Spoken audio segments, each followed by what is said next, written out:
और कन्याओं से भगवान ने कहा कि देवियों अब अपने अपने घर को लौट जाओ। तब उन कन्याओं ने भाव में भर करके कहा कि प्रभु हम कन्याएं हैं और प्रभु जब कन्या किसी घर से परित्यक्ता हो चुकी होती है, त्यागी गई हो चुकी होती है और किसी घर से बिना विवाह के जब कन्या बहुत दिनों तक कहीं बाहर रह जाती है तो फिर घर वाले उसे प्रसन्नता पूर्वक स्वीकार नहीं किया करते। भगवान ने कहा देवियों कहना क्या चाहती हो? कन्याओं ने कहा प्रभु अब आपके अतिरिक्त हमारा आश्रय अन्य कोई भी नहीं बन सकता। भगवान ने कहा तो जिसके लिए सारे द्वार बंद हो जाते हैं तो हमारे घर का किवाड़ उसके लिए हमेशा के लिए खुल जाता है, इसलिए चलो सब हमारे साथ। तो भगवान ने उतने ही रूप बना करके सभी देवियों के साथ एक ही मंडप में विवाह संपन्न किया। बोल द्वारिकाधीश की जय हो। इस प्रकार भगवान अपने घर परिवार में हास्य परिहास करते हुए बहुत ही प्रसन्नता के साथ घर में रहते हैं। सुखदेव महामुनि कहते हैं प्रभु के चरित्र से हमें यह संदेश लेना चाहिए कि स्थिति कितनी भी विकट क्यों ना हो, पर जिसने विकट स्थिति के निकट घुटने नहीं टेके और प्रसन्नता पूर्वक मुस्कुराता हुआ उन विपत्तियों का जिसने सामना कर लिया वही मनुष्य है।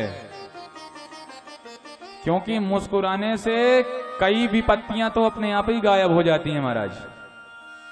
अरे आपके ऊपर कोई कुपित हो जाए और आप उससे प्रेम से बात करो, मुस्कुरा करके बात करो, तो कई लोग तो उतने में ही महाराज खुश हो जाते हैं। इसलिए आपके ऊपर कितनी भी भारी विपत्ति आए लेकिन मुस्कुराकर गम का जहर जिसको पीना आ गया तो ये हकीकत है जहां में उसको जीना आ गया।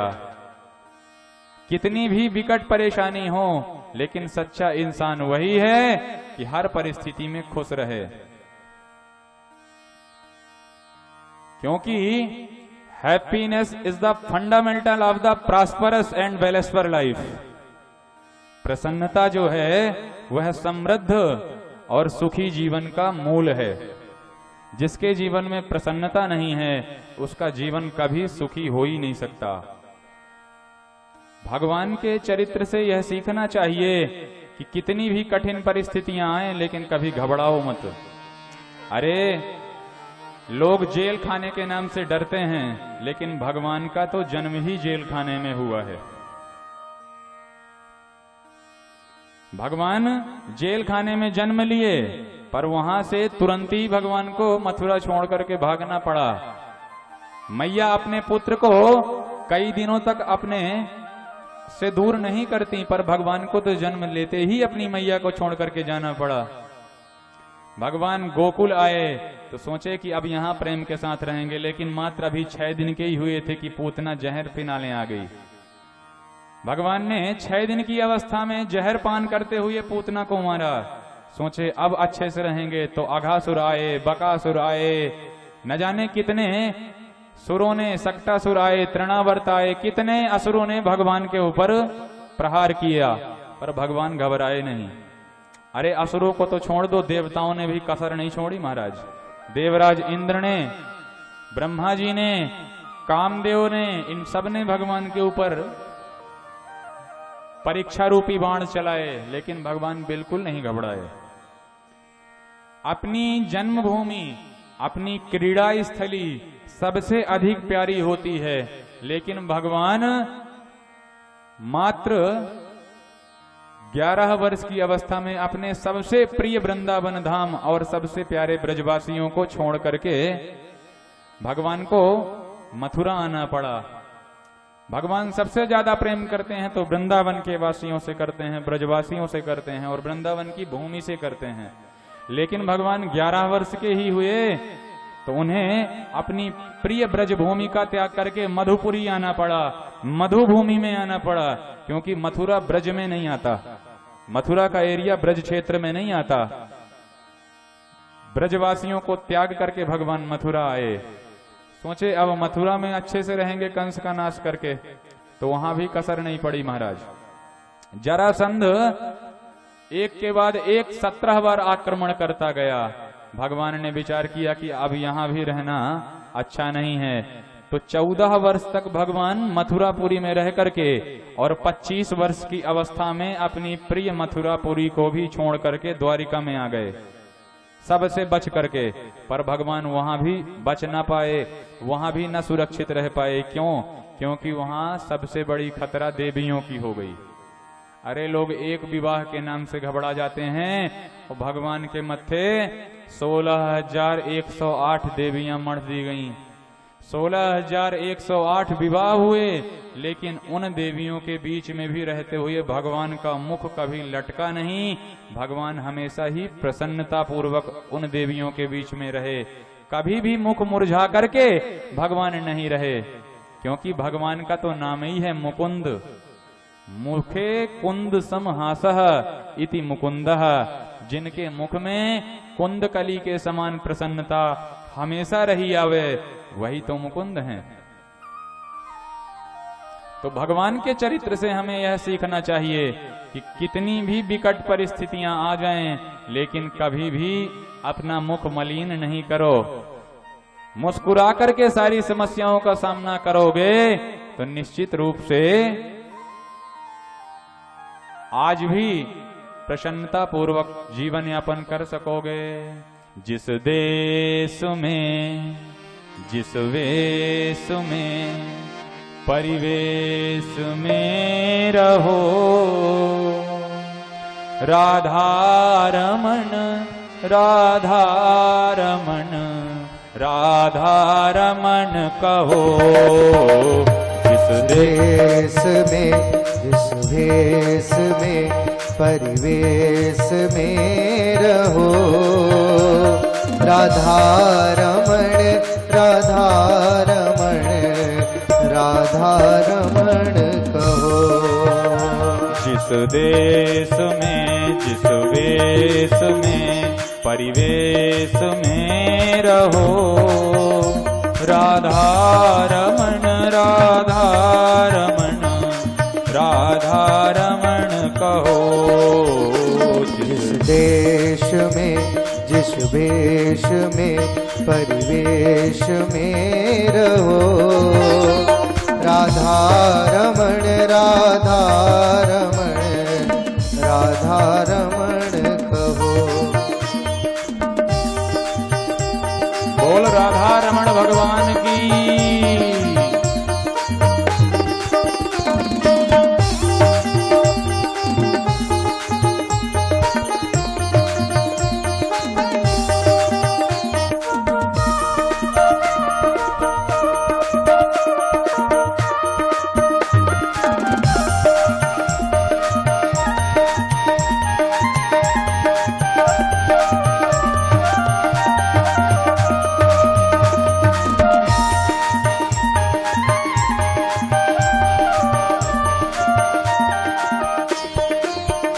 जिस रंग में, जिस संग में, जिस ढंग में रहो, जिस रंग में, जिस संग में, जिस ढंग में रहो, जिस रंग में, जिस संग में, जिस ढंग में रहो, जिस रंग में, जिस संग में, जिस ढंग में रहो, राधा रमण राधा रमण राधा रमण कहो।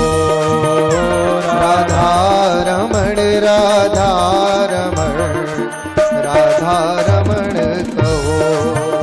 राधा रमण राधा रमण राधा रमण कहो। राधा रमण राधा रमण राधा रमण कहो। श्री भक्तवत्सल भगवान की।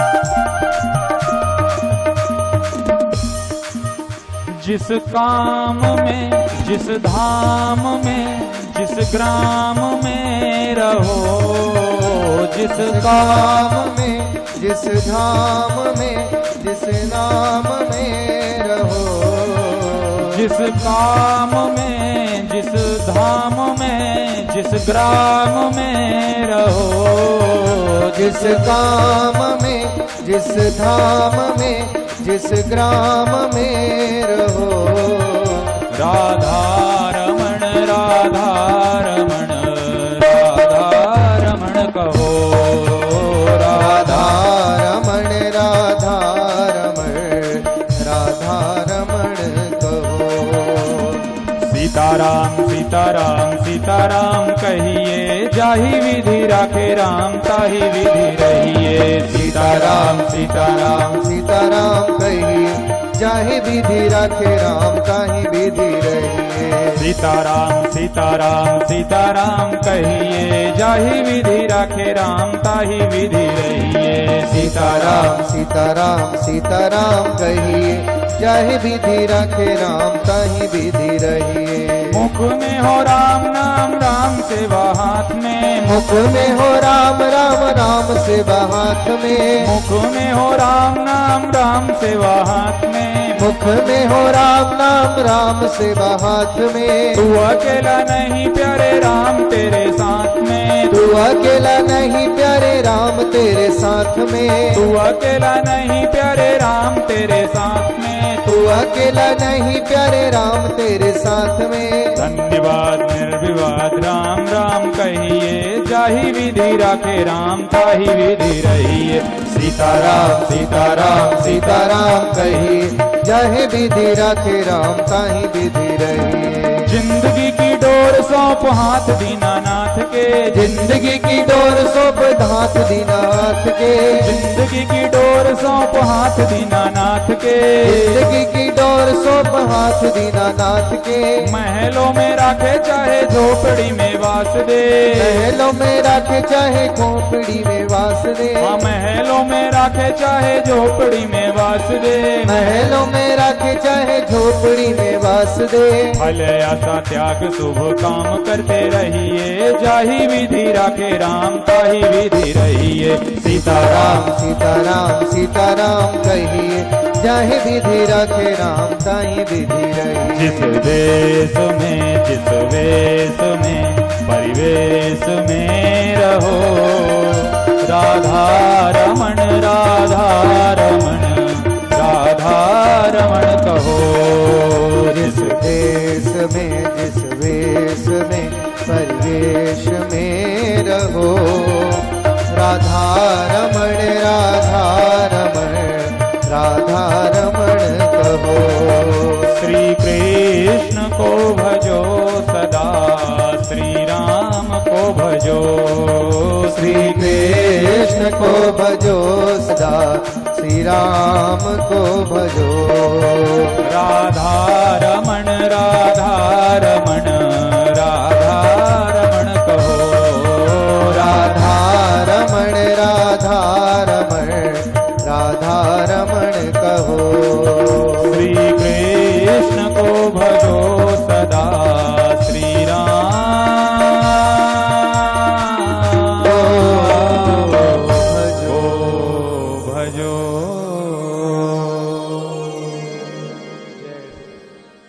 बोल कृष्ण कन्हैया लाल की, श्री सीताराम जी महाराज की जय जय।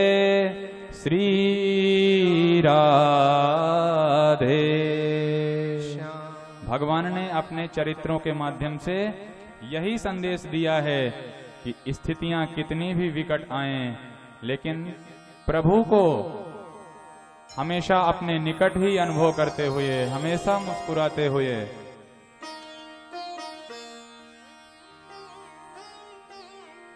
संभव है हर कार्य जगत में, बस तन मन से करना सीखो। अब मुश्किल रूपी रिक्त जगह को संघर्षों से भरना सीखो।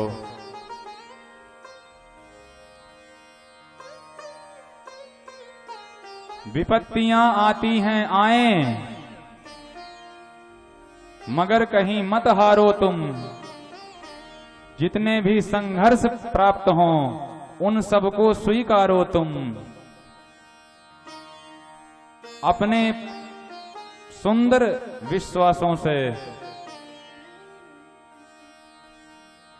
जन जन का मन हरना सीखो। मुश्किल रूपी रिक्त जगह को संघर्षों से भरना सीखो, परिश्रमों से भरना सीखो। बोलो जय श्री कृष्ण। तो मनुष्य बने हैं हम, तो संघर्ष तो करने पड़ेंगे, लेकिन भगवान की कृपा आश्रय लेते हुए संघर्ष भी हमें सफलता प्रदान करेंगे, इसमें किसी भी प्रकार का नहीं है। भगवान ने एक दिन विचार किया कि हमारी सारियां हमसे कभी न कभी किसी न किसी बात को लेकर के रुष्ट होती ही रहती हैं, लेकिन हमारी ये जो रुक्मणी देवी जी हैं ये हमसे कभी भी नहीं होती हैं। कभी भी इनका क्रोध भरा मुखमंडल हमने दर्शन नहीं किया कि गुस्सा में ये कैसी लगती होंगी। और तब भगवान ने रुक्मणी जी के साथ हास परिहास करना प्रारंभ किया। भगवान ने रुक्मणी जी से ऐसी कुछ बातें करी, भगवान चाहते थे कि रुक्मणी जी का एक बार गुस्सा देख लिया जाए। भगवान ने कहा देवी एक बात बतलाओ। प्रभु आज्ञा करें। प्रभु ने कहा तुम इतने बड़े घर की राजकुमारी हो, हम एक गवार ग्वालिया हैं, तुम्हारा हमारा जोड़ा तो कहीं से जमता ही नहीं है, फिर तुमने हमसे विवाह क्यों करा, क्यों किया? यदि तुम यह कहो कि हम स्वरूप से तुमसे सुंदर हैं तो सो बात भी नहीं, क्योंकि तुम तो गौरांगी हो, तुम तो गौरांगी देवी की तरह हो, गोरी गोरी सी हो, और हम काले कलूटे। तो रंग का भी कोई वर्ण मैच नहीं करता, रंग का भी कोई कॉम्बिनेशन है नहीं, तो हम तुम्हारे सदृश सुंदर भी नहीं।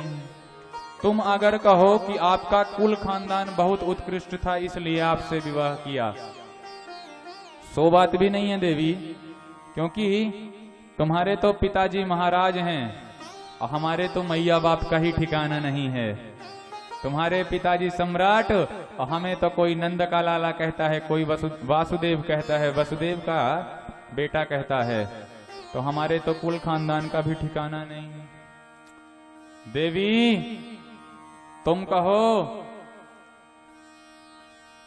कि हम तुमसे सुसंपन्न हैं तो वह बात भी नहीं, क्योंकि तुम राजघराने की कन्या हो और हम तो एक अहीर के छोरा हैं। तो ना नाम का पता ना काम का पता। अगर तुम ये कहो कि हम पढ़े लिखे बहुत हैं सो बात भी नहीं, क्योंकि ग्वालों को बंसी फूकने के अलावा कुछ आता नहीं, गैया चरामते डोलते थे, इसलिए पढ़ाई लिखाई का भी कोई जोड़ा नहीं बनता। तुम कहो कि अगर हम बहुत बहादुर हैं तब तुम हमारे ऊपर हमारे प्रभाव को जान करके प्रसन्न हुई हो, सो बात भी नहीं, क्योंकि जरासंध के आक्रमण के डर से छुपे बैठे हैं अपना ही घर द्वार छोड़ करके इस समुद्र के भीतर। तो रणछोर हैं, बहादुर भी नहीं हैं, फिर तुम किस लिए हमसे विवाह की हो? देवी हम तो कहते हैं कि अभी भी कुछ नहीं बिगड़ा। अरे शिशुपाल कितना सुंदर सज धज करके आया था, और उस शिशुपाल से शादी करने की जगह तुमने हम गोपाल से शादी कर ली। तो देवी अभी भी कुछ गड़बड़ाया नहीं है, तुम कहो तो अभी हम तुम्हारे विवाह की चर्चा शिशुपाल के साथ चला हुए हैं। महाराज रुक्मणी जी तो इतना सुनते ही मूर्छावस्था को प्राप्त होने लगी, क्योंकि भगवान ये बात कब कर रहे हैं जब भगवान के 16,108 विवाह हो गए हैं, प्रत्येक देवी से 10-10 बेटे और एक एक बेटिया ने जन्म ले लिया है, परिवार में पुत्र पौत्र आदि खेल रहे हैं, और भगवान के परिवार की जनसंख्या 56 करोड़ की हो गई है। और जब रुक्मणी जी दादी अम्मा बन गई हैं, बुढ़िया बन गई हैं, तब रुक्मणी जी से भगवान यह कहते हैं कि देवी जी अभी भी तुम कहो तो तुम्हारे ब्याह की चर्चा हम शिशुपाल के साथ चला हुए हैं। और जैसे ही भगवान के मुख से ऐसी बातें सुनी तो रुक्मणी जी घबरा करके चक्कर खा करके गिरने लग गईं। क्रोध आना तो छोड़ दीजिए महाराज, मूर्छा आ गई देवी जी को। और जैसे ही देवी जी को गिरते हुए देखा तो पर्यंकाद वरुह्यासु तामुत्थाप्य चतुर्भुजः केशान् समुह्य तद्वक्त्रम् प्रामृजत पद्मपाणिना। उन पद्मपाणि भगवान ने, उन पंकज करारविंद पंकज पाणी भगवान ने, जिनके कर, जिनके हस्त कमल की तरह हैं, ऐसे उन पद्मपाणि भगवान ने देवी जी को अपने हाथों में संभाल लिया। पर्यंकाद वरुह्यासु, जैसे ही देवी जी गिरने लगी तो अपने कर कमलों का पर्यंक बिछा दिया देवी जी को संभालने के लिए। हाथ से अमृतमयी जल का छिड़काव किया, तब रुक्मणी जी को होश आया तो जो बाल बिखर गए थे तो केशान समुह्य तद्वक्त्रम, अपने हाथों से देवी जी के गालों में बिखरे हुए बालों को प्रभु ने संभाला। और जब व्यवस्थित हुई रुक्मणी जी, तब प्रभु ने कहा कि देवी एक बात बतलाओ कि हम गृहस्थियों का तो धर्म ही होता है कि हास परिहास करते हुए अपना जीवन यापन करें। अरे कभी देवी गुस्सा हो जाती हैं तो देवता जी मनाते हैं, कभी देवता जी गुस्सा हो जाएं तो देवी जी मनाएं। तो ये रूठना मनाना तो हम गृहस्थियों का सहज धर्म है, फिर तुम मेरी बातों से घबरा क्यों गई? अयम ही परमो लाभो गृहेषु गृह में धिनाम। देवी हम गृहस्थियों का तो सहज धर्म ही है कि लड़ाई झगड़े घर में होते रहने चाहिए, क्योंकि जिन घर में तू मैं नहीं होती फिर उस घर की शांति भी चुभती है। और जब तक देवी जी का गलगलाना न सुनोगे तब तक आपका खाना भी हजम नहीं होगा। इसलिए देवी जी की चाय चाय राय राय काए काए तो होती ही रहनी चाहिए। और देवी हमने तुम्हारा मुख कभी क्रोध से सना हुआ नहीं देखा था, इसलिए तुम्हारा क्रोध देखने के लिए हमने ऐसी बातें करी हैं। हमारा उद्देश्य तुम्हें दुखी करना थोड़ी था जो तुम चक्कर खा के गिरने लगी।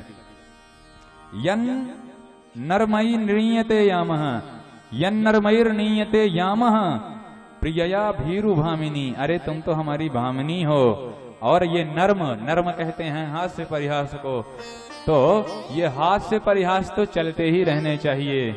देवी जी को जब होश आया और तब रुक्मणी जी ने अपने तर्कपूर्ण उत्तर देने प्रारंभ किए कि प्रभु आपने बिल्कुल सही बातें करी हैं, आपका और मेरा कोई भी जोड़ा नहीं था।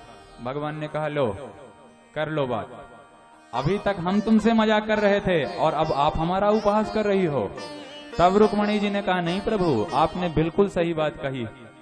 आपके नाम का और आपके गोत्र का कोई पता नहीं, आपके मैया बाप का कोई ठिकाना नहीं, तो आपने बिल्कुल सही कहा। अरे आपके नाम का और आपके गुणग्राम का पता लगाते लगाते तो चारों वेद नेति नेति कह के शांत हो जाते हैं। और जब वेदों ने आपका और छोर नहीं प्राप्त किया तो भला सहज दुनिया का निवासी आपका नाम पता कैसे ज्ञात कर सकता है?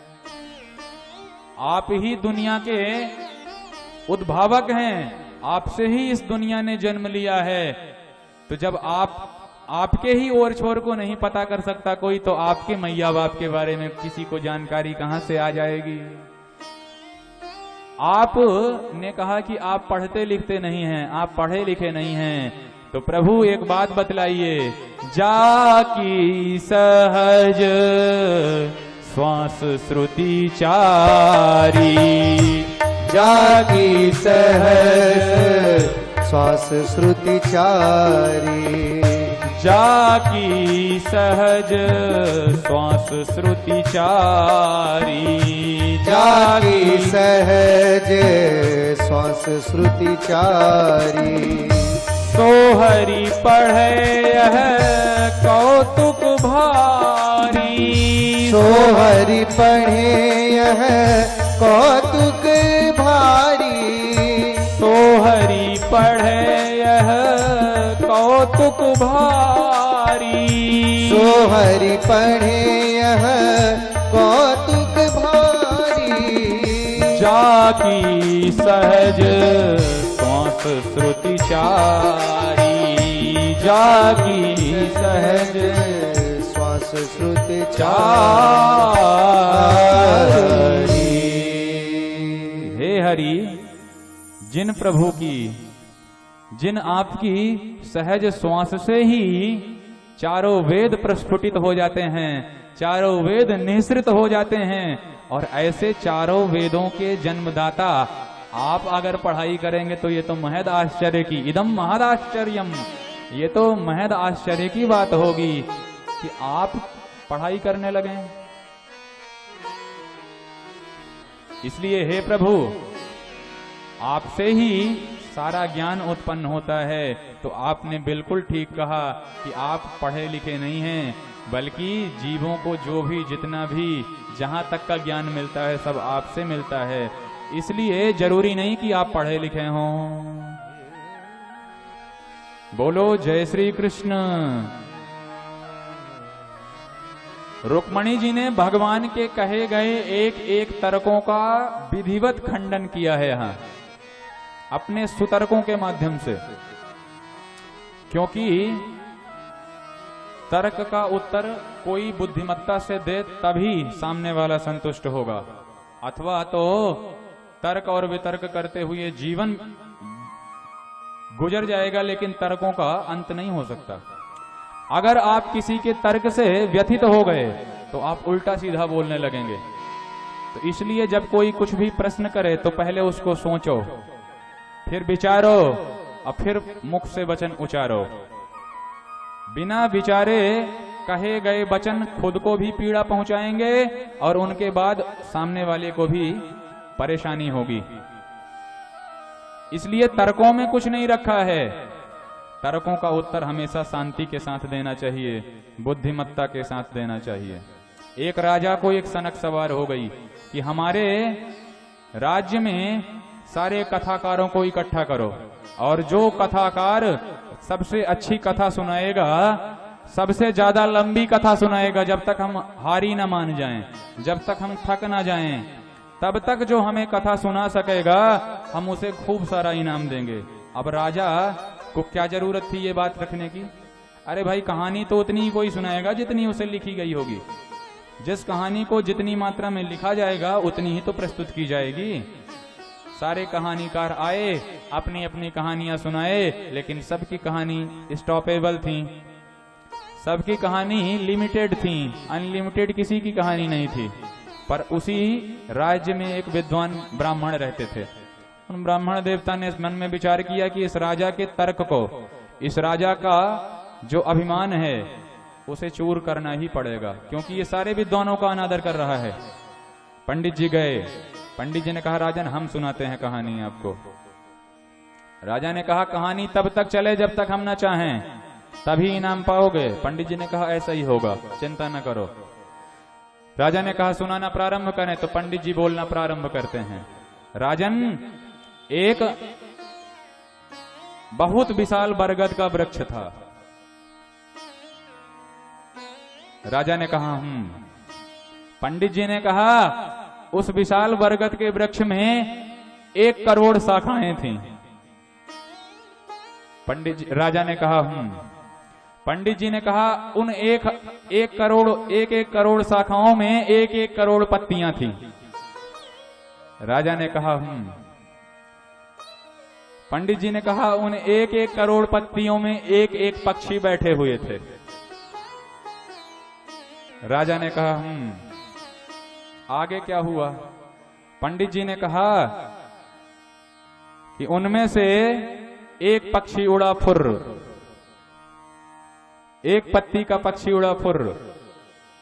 राजा ने कहा ठीक है, अब आगे क्या हुआ? तो पंडित जी कहते हैं फिर दूसरी पंक्ति का पक्षी उड़ा फुर्र। आगे तीसरी पंक्ति का भी, तीसरी पत्ती का भी पक्षी उड़ा फुर्र। अब उड़ाते रहो पक्षी।